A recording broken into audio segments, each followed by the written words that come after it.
Bismillahirrahmanirrahim. Assalamu alaikum students. I'm from Oxford Islamic Scientific School, your biology teacher. Today we will start lecture number 3 of chapter 7.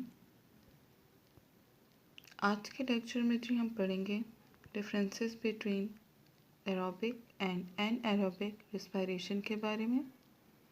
जैसा कि हम जानते हैं respiration की 2 types होती हैं। Before going to start the topic we should know what is respiration.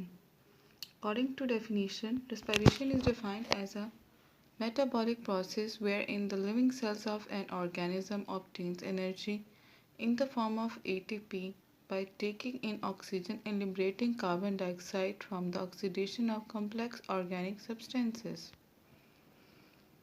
अगर हम respiration को define करें, रिस्पायरेशन ऐसा प्रोसेस होता है, ऐसा मेटाबॉलिक प्रोसेस है जिसमें लिविंग ऑर्गेनिज्म जो होते हैं वो एनर्जी को ऑब्टेन करते हैं और in the form of for example glucose एक एनर्जी है और ऑक्सीजन की मौजूदगी में वो ऑक्सीडाइज होकर लिबरेट करता है कार्बन डाइऑक्साइड को from the oxidation of complex organic substance और एटीपी रिलीज़ करता है। एटीपी क्या है जी? ये फॉर्म है एनर्जी की। ये तो थी डेफिनेशन। अब हम बढ़ते हैं जी टाइप्स और उनके दरमियान डिफरेंसेस के बारे में पढ़ेंगे। फर्स्ट टाइप है जी एरोबिक रिस्पायरेशन की और एनएरोबिक रिस्पायरेशन की। कि aerobic respiration occurs in the presence of oxygen जबकि anaerobic respiration occurs in the absence of oxygen.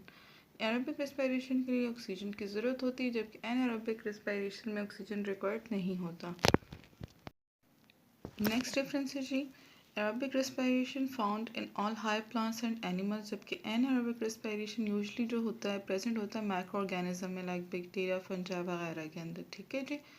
Higher plants और एनिमल्स में एरोबिक respiration होती है। नेक्स्ट डिफरेंस है जी एरोबिक respiration जो है वो सेल के अंदर होता है यानी इसका प्रोसेस, जबकि anaerobic respiration it can occur anywhere.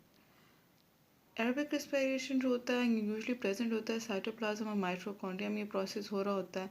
ठीक है जी। जबकि एनाएरोबिक रिस्पायरेशन जो है वो सिर्फ और सिर्फ साइटोप्लाज्म में होता है। ये थे जी डिफरेंसेस। इसके अलावा चंद और डिफरेंसेस के बारे में पढ़ते हैं कि एरोबिक रिस्पायरेशन यूजली जनरेट करता है 36 ATPs पर ग्लूकोज मॉलिक्यूल, यानी ग्लूकोज का एक ग्लूकोज मॉलिक्यूल 36 ATPs प्रोड्यूस करता है एनर्जी के, जबकि एनएरोबिक से बहुत small amount of energy that is about only 2 ATPs produce होती है एनर्जी फॉर्म में। एरोबिक रिस्पायरेशन नॉन टॉक्सिक है यानी ये ख़तरनाक नहीं होता ऑर्गेनिज्म के लिए, जबकि ये टॉक्सिक होता है जी लिविंग ऑर्गेनिज्म के लिए एरोबिक रिस्पायरेशन।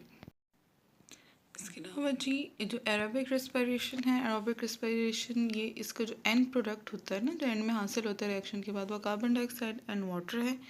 जबकि एनाएरोबिक रिस्पायरेशन जो है इसका एंड प्रोडक्ट ऑफ फर्मेंटेशन अगर यीस्ट के अंदर हो रहा है तो इस इथेनॉल एंड कार्बन डाइऑक्साइड, और अगर एनिमल में हो रहा है तो इसका एंड प्रोडक्ट जो है वो लैक्टिक एसिड होगा। इसके अलावा जी एरोबिक रिस्पायरेशन जो होता है इसके अंदर सबस्ट्रेट जो होता है वो ऑक्सीडाइज होता है completely into carbon dioxide and water, जबकि एनाएरोबिक रिस्पायरेशन के अंदर सबस्ट्रेट इनकम्प्लीटली ऑक्सीडाइज होता है, यानी एक में तो कंप्लीट ऑक्सीडेशन हो रही है, दूसरी में इनकम्प्लीट ऑक्सीडेशन हो रही होती है।